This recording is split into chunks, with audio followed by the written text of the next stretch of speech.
শুরু করছি হুমাশা গল্পের পার্ট 3।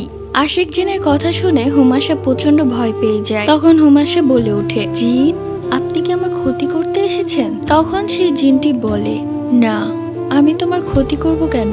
আমি তো তোমাকে সাহায্য করতে এসেছি। যখন তুমি একা একা কাঁদতে তখন আমি দূর থেকে তোমাকে দেখতাম। তোমার প্রতি আমার অনেক মায়া জন্মে আছে।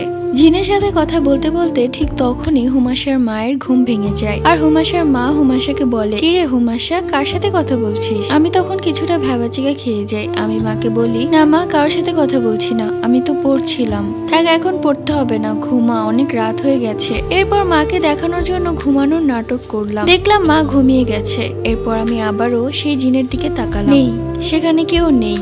এরপর আমিও চোখ বন্ধ করে ঘুমিয়ে পড়লাম। সকালবেলা মা ডাকছে স্কুলে যাওয়ার জন্য। তাড়াতাড়ি করে স্কুলের জন্য রওনা দিলাম। সেই দিন হয়তো আমার কপালটা খুব খারাপ ছিল। স্কুলে যাওয়ার পর কিছু দুষ্ট ছেলে মেয়ে মিলে আমার খাতা ছিঁড়ে ফেললো। সেখানে আমি বাড়ির কাজগুলো করেছিলাম। ক্লাসে যখন মাস্টার ঢুকলো তখন একে একে সবার পড়া চেক করলো। তখন সে দেখলো আমার খাতার পৃষ্ঠা ছেঁড়া। সে প্রচন্ড রাগারাগি করলো আমার উপর এবং আমার হাতে 5টি বেতের বাড়ি দিল। আমার চোখ দিয়ে পানি পড়ছিল। আমি তো তাকে বলেও বোঝাতে পারছিলাম না যে আমি তো বাড়ির পড়া পড়েছি, কিন্তু সে ছেলে মেয়েগুলো আমার পৃষ্ঠা ছিঁড়ে ফেলেছে। স্কুল ছুটি হওয়ার পর বাড়িতে এলাম, মনটা খুব খারাপ। বাড়ি আসার পথে আবারও সেই বটগাছের সামনে আসতেই আমার গাটা কেমন যেন ভারী হয়ে গেল। পেছন থেকে আবারও সেই শব্দ, হুমাশা।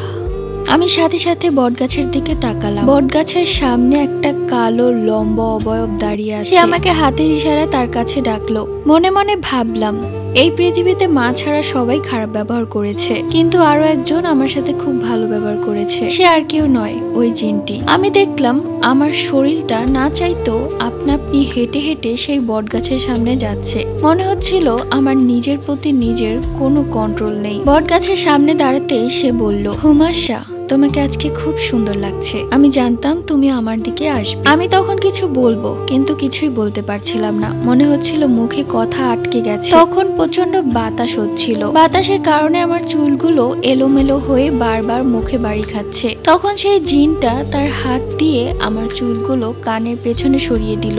আমি যেন একদম তাকিয়ে রইলাম। এরপর সেই জিনটি আমাকে বলল, তুমি এই পেছনের রাস্তা দিয়ে যাও, সামনের রাস্তা দিয়ে যেও না, কারণ সামনের রাস্তায় একটা বদ জিন বসে আছে।